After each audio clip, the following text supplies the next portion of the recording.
This is the new world, new translation, let's get ready for the Ripper remix. And I'm a parasite that I can't control my own reactions and satisfaction. I can't control the beast that's living inside me.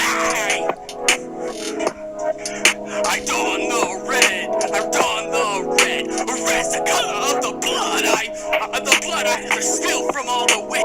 Up YouTube, back at you with a brand new video. This is none other than King of the Night, Vincent Valentine EX Turk.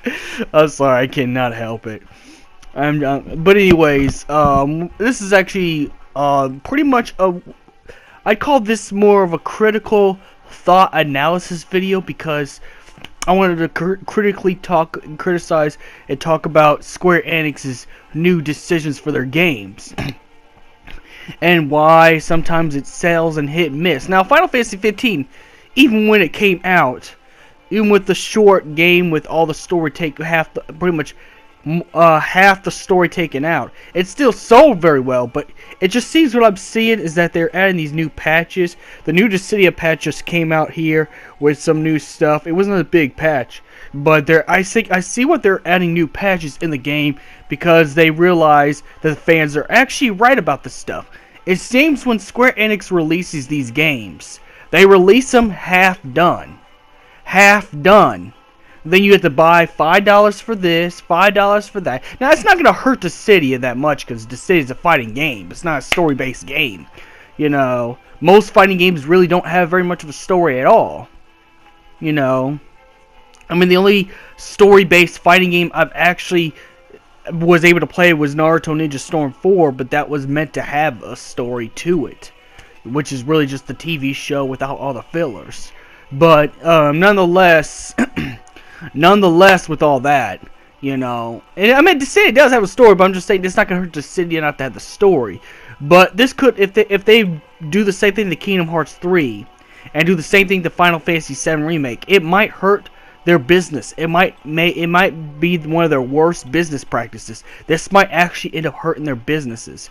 So what I'm trying to say is that with Sqaure Enix, you know, I'm kind of glad that they're delaying Final Fantasy 7 Remake. I'm kind of glad that they're taking their time with Kingdom Hearts 3, because, I mean, we can't just keep doing this all the time, and then it's an incomplete game. Now, Dissidia, I don't think Dissidia was still pretty good, but they need some things. They needed to have at least a little bit more costumes, more characters, more stages, and, you know, make it so it'd be accessible to keep the same party just to go and do a bunch of ranked matches, which I'm glad that they patched that up, and that's good. But the thing I'm trying to say, what I'm trying to get Sqaure Enix to understand, is that, you know, maybe you might want to hold back or push at least 1 month back, 1 month, just to complete the game, so it would be playable. So when you do add and make more new things, it would be more new changes that, you know, that the game didn't have. Make it playable, you know. Because what's really hurting Dissidia is that there's not enough DLC content. There's not enough costumes. There's not enough, you know, stuff going on. Even though Dissidia could survive on its own because it's a fighting game. Now, I will admit that Dissidia was competing with Dragon Ball FighterZ and was competing with Monster Hunter, which, yeah, it was going to lose with those two. Because I think the only people who actually really bought Dissidia is people who are big Final Fantasy fans, or they're super into fighting games and they'll just buy every single fighting game, kind of like Sonic Fox, you know. But nonetheless, it was kind of competing against, you know, FighterZ and Monster Hunter, and, well, FighterZ is an e-sport now, and Monster Hunter is big. People still today play Monster Hunter. So I think what's going on with Sqaure Enix is that, and I want to talk about this and address it, is that Sqaure Enix is actually either they're giving you, they're selling you an unfinished product so that they keep patching and make you pay microtransactions out of your wallet, or they're releasing games at the same time trying to compete with games that are known to be big. If they would have waited a month right after Fire Z came out, I'm pretty sure this would have blew up really big for launch. You know, this would have blew up really big for launch. You know, but I'm just saying. With that said, that I think Square Enix could kind of change their business model. Again, I was raised under a businesswoman, so I know about business. I know a little bit about business. It's best not to release your games during the time you're a competitor that's gonna knowingly do better than the game, make a game that's really gonna sell. It's best to wait a month after when nothing comes out. But it's not only that, but this gives them the chance to finish the complete product. Keep the patches up there, come with the DLC, pre-order DLC, just the basics we need for the games. Because the problem with Square Enix I have is that they're not giving. It's almost if you had to pay $5 extra for the basics. Like I said about my Final Fantasy 15 video, you're paying $5 for story that should already be in the game. So it's like it's one of those things that just kind of it's like But the point I'm trying to say is that I think if Square Enix actually took their time, especially since we got Final Fantasy 15, we got Dissidia NT, we got the Kingdom Hearts HD collection, what else we got? We got Type 0, and well, Type 0 is probably finished. People ain't playing Type 0 no more as much. I'm trying to think of what else we got. We got the 10 HD collection. We've still got the 12 Zodiac Age HD collection.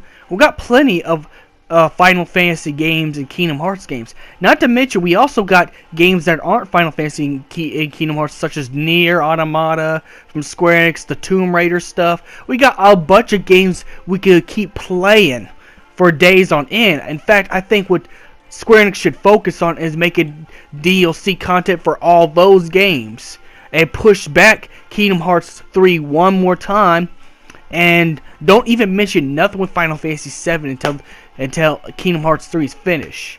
But I think just to keep them so they could keep have more time in the new games that they complete. I'd release DLC for the games that are out right now and make those games recent. Let people go through all those, because by the time they beat all of those games, or whatever games they're playing, they don't even have to be Square Enix games at all. They play through all the games they already have, when those games, like Kingdom Hearts 3 comes out and Final Fantasy 7 Remake comes out, there'll be nothing stopping them from immersing themselves into those two games. But I'm just saying, like I said, this is a business perspective on how I think that Square Enix should start approaching. I think, now, in the beginning, I mean, don't get me wrong, DLC is good and bad at the same time. People like it, people hate it. I'm just saying, in the beginning of the game, I think it should already come with the basics, such as some of the patch updates to make things play better. Some story, if it's a story-based game. If it's fighters like the City NT, they should at least, if they can't do characters all the time, I understand. But what about costumes? What about DLC costumes? And I'm not talking about the ones you get off the pre-orders like Amazon, where you get the weapons, like you get the nail bat if you pre-order off Amazon, you get the Claymore if you got it from GameStop. I'm talking about actual costumes. Actual costumes. And maybe instead of wasting character slots, because I know they don't want to do that, they could put Zack in the game, because all he would be is another costume, just with Zack's voice actor and Zack's height. But costumes, I think the city would do much better if they would have released costumes while we're waiting for all these DLC stuff. Now, I think the best price tag for the costumes would be at least $1, and you get at least up to 6 costumes. There's a Kingdom Hearts set, there's a Final Fantasy Classic set, etc., etc., etc. Maybe Emperor Mateus Angel form like he had in Duodecim, who knows? All that stuff is possible. Maybe Future Noctis. So much they could be putting in the game like they did in the PSP days. And what about music track packs? Maybe the Royal Edition for Final Fantasy 15. You get the Royal Pack, or you could transfer the Royal Pack music if you have 15, saved on your file. into the city antique, so you can play the Omega theme while you're battling. You know, maybe a Final Fantasy spin-off collection where you can get Dirge of Cerberus music, 10-2 music, you know, 13-2 music, you know, stuff like that. I'm just saying, you know, put some. Square Enix could actually, for the city is Lifeline. They could add more like deals, like 99-cent DLC music track packs, $1 or $2 of costumes that people can actually really use in the game while we're waiting for these other games. Because the problem I'm seeing with Square Enix is that they're releasing a half-baked product. They're releasing games with half the work done. Now, again, this does not hurt Dissidia, because Dissidia is a fighting game. You know, fighting games don't really need that much story. They really don't. But the patch updates, if you're going to make it competitive, I think would have been very important, such as when you're able to keep the same party you're with and play more rank matches. I think they should have already patched that in the beginning of the game. So, I think that's possible, but I'm just saying that, I'm trying to say this.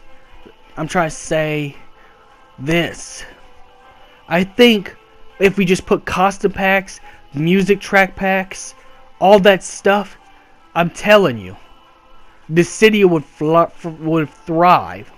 Especially because most Final Fantasy fans pretty much are big on the music. Ask any Final Fantasy fan. They all go to Distant Worlds concerts. I've never been to a Distant Worlds concert because, you know, I've been too broke, but ask other Final Fantasy fans. They go to Distant Worlds. They'll even go out of state to go to Distant Worlds. That's how big music is. And the costumes. Come on, man.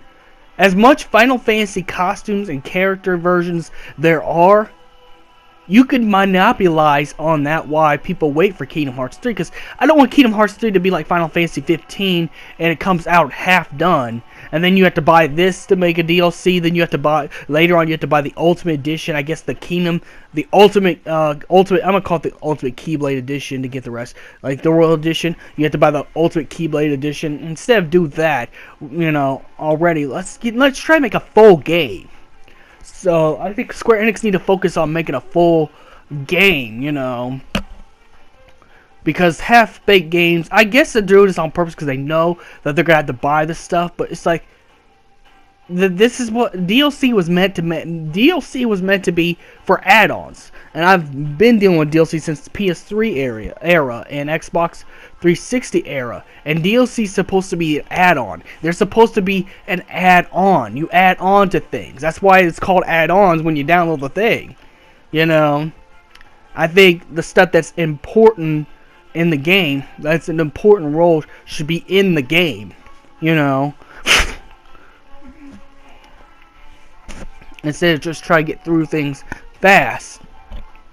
You know, but the problem, I'm just trying to address this as a problem to them so they can see that's a problem. And it's a good thing they're listening to feedback because now they're starting to patch games just like that. They're not even waiting. They're just patching games up like that. And that's good. This is what I want as a Final Fantasy fan.